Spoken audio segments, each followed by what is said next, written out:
नमस्कार, किस्सा यूपी का देख रहे हैं आप। मैं हूं आपके साथ सोनाली। आज बात करेंगे योगी के डर से कांपे क्रिमिनल्स की, क्योंकि जब से अतीक अहमद पर सीएम योगी ने कार्रवाई शुरू की है तब से एक बार फिर गुंडों और माफियाओं के पसीने छूटने लगे हैं। हाल यह है कि अब क्रिमिनल्स खुद ब खुद पुलिस स्टेशन में आकर सरेंडर कर रहे हैं। इस बीच पुलिस एक्शन मोड में नजर आ रही है। मंसूरपुर थाना पुलिस की कार्रवाई से हाथ में तख्ती लेकर मुठभेड़ में फरार हुआ बदमाश थाने पहुंचा। इस दौरान अपराधी ने कहा कि योगी जी माफ करना, गलती मारे से हो गई, भविष्य में अब कोई अपराध न करने की बात कही। साथ ही इलाके में होने वाले अपराधों के मामले में पुलिस का सहयोग करने की शपथ ली। लेकिन ये कोई अकेला ऐसा मामला नहीं है जहां सीएम योगी के डर से गुंडों ने सरेंडर कर दिया हो। इससे पहले भी कानपुर, प्रयागराज, लखनऊ समेत अलग अलग जगहों से ऐसे मामले सामने आए हैं। तो आज किस्सा यूपी का में इसी पर चर्चा करेंगे। चर्चा के लिए हमारे साथ स्टूडियो में मौजूद हैं कैपिटल टीवी के एग्जीक्यूटिव एडिटर राजीव जी। राजीव जी, बहुत बहुत स्वागत है आपका। धन्यवाद। राजीव जी, अपराधी कांप रहे हैं सीएम योगी से। बिल्कुल, और कांपना भी चाहिए। देखिए, ये पहली बार नहीं है, जैसे पहला केस नहीं है ये। 2017 के बाद कई बार कई गुंडे माफियाओं ने सरेंडर किया है और ये लगातार चल रहा था। सीएम योगी की छवि, उत्तर प्रदेश की छवि दोनों सुधर रही थी। ऐसा लग रहा था कि अब माफियाओं का राज खत्म होने वाला है। माफिया भाग रहे हैं उत्तर प्रदेश को छोड़कर या फिर सरेंडर कर रहे हैं। जैसा कि सीएम योगी ने पहले ही कहा था कि या तो उत्तर प्रदेश में रहना है तो जेल के अंदर रहो, सरेंडर कर दो, या फिर अपराध करना है उत्तर प्रदेश छोड़कर भाग जाओ, या फिर अगर दोनों नहीं करोगे तो फिर वहीं पहुंचा देंगे जहां पहुंचाने के लिए पुलिस को कहा गया है। मतलब साफ है कि योगी ने पहले ही पुलिस को खुली छूट दे रखी थी कि माफिया राज अब नहीं चलेगा। लेकिन इन लोगों को लगा कि 5 साल के दौरान तो योगी ने पूरा एक्शन लिया, और जिसमें मुख्तार अंसारी हो या अतीक अहमद हो या फिर अलग अलग क्षेत्रों के कई माफिया हों, विकास दुबे का भी नाम था उसमें। लेकिन अब जब दूसरा कार्यकाल योगी का आया है तो उस समय जो 5 साल में इन्होंने गुंडों माफियाओं के ऊपर अंकुश लगाया, उसका बदला लिया जाना चाहिए। अतीक अहमद ने जिस तरीके से शूट आउट प्लान किया, उसके पीछे का मकसद यही था सरकार को खुली चुनौती देना, क्योंकि इसमें एक एक सबूत जो सामने आ रहे हैं वो यही बता रहा है कि अतीक अहमद अपने बेटे को भेजता है शूट आउट करने के लिए, गोली मारने के लिए, और उसमें भी दिन दहाड़े, जबकि पता है कि सीसीटीवी कैमरे लगे होंगे, लोगों के नजर में आ जाएंगे। और फिर उसमें भी एक और बड़ी बात थी कि जब अतीक का बेटा गोली कांड में गोली मारने के लिए गया तो वो चेहरा भी ढके हुए नहीं था। उसे कहा गया था कि चेहरा ढक के नहीं जाओगे।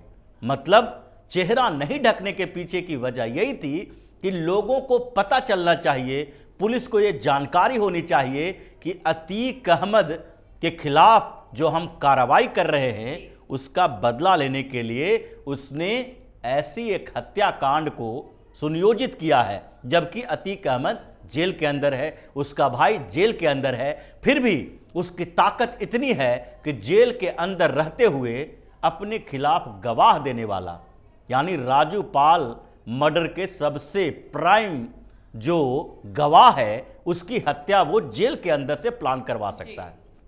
इसके पीछे 2 बड़ी वजह थी। एक वजह थी कि योगी की सरकार की छवि खराब की जाए, दूसरी एक वजह थी कि उनका जो वर्चस्व खत्म हो रहा है इन लोगों का, उसको फिर से कायम करने के लिए व्यापारियों के मन में, उद्योगपतियों के मन में, लोगों के मन में डर पैदा करने के लिए जरूरी है कि वो जान लें कि अतीक अहमद अगर जेल के भीतर भी है तो वो किसी का भी नुकसान कर सकता है, किसी को नुकसान पहुंचा सकता है, मर्डर करवा सकता है, धमकी दे सकता है, बम से उड़ा सकता है। लेकिन उन दोनों मकसद में ये सारे के सारे माफिया कामयाब नहीं हुए। और ये दूसरा फेज है योगी आदित्यनाथ का, जो माफिया को खत्म करने के लिए एक बार फिर से विधानसभा में संकल्प लिया और कहा कि जो भी माफिया है उसको मिट्टी में मिला देंगे, क्योंकि इस मौके का फायदा उठाने के लिए पॉलिटिकल पार्टियां सामने आ रही थी। अखिलेश यादव बार बार इसका जिक्र कर रहे थे कि उत्तर प्रदेश में गुंडों की सरकार हो गई है, गुंडे खुलेआम बम फेंक रहे हैं, गोली मार रहे हैं। अब इसका खामियाजा तो इन लोगों को भुगतना ही था। इसीलिए जब एक्शन की शुरुआत हुई, इनकाउंटर होने लगे, तो ऐसा नहीं है कि सिर्फ अतीक अहमद या मुख्तार अंसारी के गुंडों के खिलाफ ही कार्रवाई होगी। कार्रवाई सबके खिलाफ होगी जो भी छोटे मोटे ऐसे अपराधों में संलिप्त हैं जो सरकार टॉलरेट नहीं कर सकती है। तो सबसे पहले तो अतीक अहमद के गुंडों की लिस्ट तैयार की गई, शूटरों की लिस्ट तैयार की गई और उसके अलावा उन लोगों की सूची भी तैयार की गई जो इनको फिनांस करता है। करीब करीब 36 से 40 लोगों की सूची तैयार की गई थी अतीक अहमद के जो संपर्क में थे। उसमें पहला लेयर उसका था जो उसके परिवार के लोग हैं, जो वर्चस्व की लड़ाई में अपना वर्चस्व सबके ऊपर रखते हैं। दूसरे लेयर पर वो लोग था जो इन लोगों के लिए फिनांस देते हैं और इसके काले पैसों को सफेद करने के लिए रियल एस्टेट में इन्वेस्टमेंट होता है, फिल्मों में इन्वेस्टमेंट होता है और यहां तक कि इनके नाम से शोरूम खोले जाते हैं, बिल्डिंग्स बनाए जाते हैं। उन लोगों को भी टारगेट किया गया जिसके ऊपर बुलडोजर भी चल चुके हैं और कई लोग फरार भी हैं जिसको गिरफ्तार करने की कोशिश की जा रही है कि जब भी मिलेगा या तो गिरफ्तार करो या फिर भागने की कोशिश करो तो मौत के घाट उतार दो। ये दोनों फरमान जारी हुआ और तीसरे स्तर पर उन लोगों का नाम था जो कि इन दोनों के लिए भाड़े पर काम करते हैं। यानी वो शूटर जो कोई एक गिरोह में काम नहीं करता, वो अलग अलग गिरोहों में काम करता है, चाहे अतीक अहमद के साथ हो, मुख्तार अंसारी के साथ हो या फिर ये जो इरफान सोलंकी जैसे लोग हैं इनके साथ हो, या कोई बिजनेसमैन भी है वो टारगेट किलिंग करवाना चाहता है अपने प्रतिद्वंदियों को, अपने विरोधियों का, तो उसके लिए भी ये जो शूटर हैं वो काम करने के लिए तैयार रहते थे। उसमें से ही शूटर को लाया गया भाड़े पर। अतीक अहमद ने जिन शूटरों को लाया था अब तो सामने आ गया है सब कि 1-1 लाख रुपया एडवांस में पेमेंट की गई थी। शाइस्ता परवीन ने इन सब को अपने साथ मीटिंग में, बैठक में बुलाया था और खुलेआम जो दिन दहाड़े हत्या प्लान की गई थी उसके पीछे एक बड़ी वजह यही थी कि ये लोग चाह रहे थे कि हत्या के बाद कोई इस इलाके में दिखाई नहीं पड़ेगा, सब उत्तर प्रदेश के बाहर भाग जाओ, उसके बाद उत्तर प्रदेश की पुलिस ढूंढती रह जाएगी। कई दिनों तक मामला गर्म रहेगा कि सरकार के पुलिस के हाथ में कुछ लगा नहीं है। उत्तर प्रदेश की पुलिस निकम्मी साबित होगी मीडिया के सामने और उसके बाद ये लोग फरार हो जाएंगे, कुछ बिहार चले जाएंगे, कुछ वहां से बॉर्डर क्रॉस करके नेपाल चले जाएंगे, कुछ लोगों को मुंबई भेजना का प्लान था क्योंकि वहां भी अतीक अहमद के गैंग के लोगों का कनेक्शन दिखाई पड़ा है। लेकिन हुआ उल्टा, इन लोगों को पकड़ा गया, धरा गया, सीसीटीवी फुटेज खंगाले गए।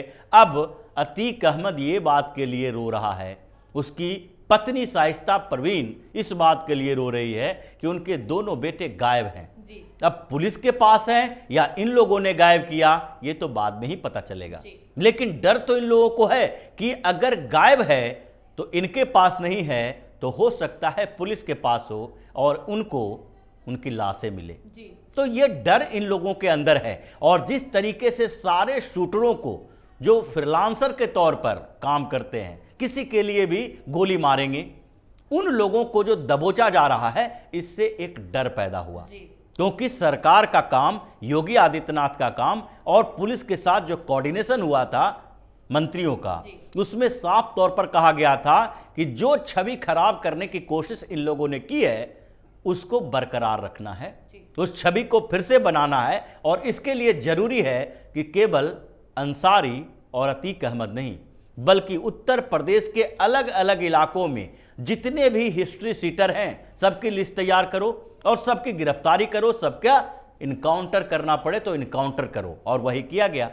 तो उसके बाद इन लोगों के पास चारा नहीं है, सरेंडर करना ही पड़ेगा और लोग धड़ाधड़ सरेंडर कर रहे हैं कि अगर सरेंडर नहीं किए तो ऊपर भेज दिए जाएंगे। और ऐसी स्थिति में इन लोगों के पास सरेंडर करने के अलावा दूसरा वही उपाय है कि उत्तर प्रदेश को छोड़कर बाहर चले जाओ। अब सारी की सारी जो साजिश थी पॉलिटिकली और गैंगस्टर के गठजोड़ की, वो सारी फेल हो गई है।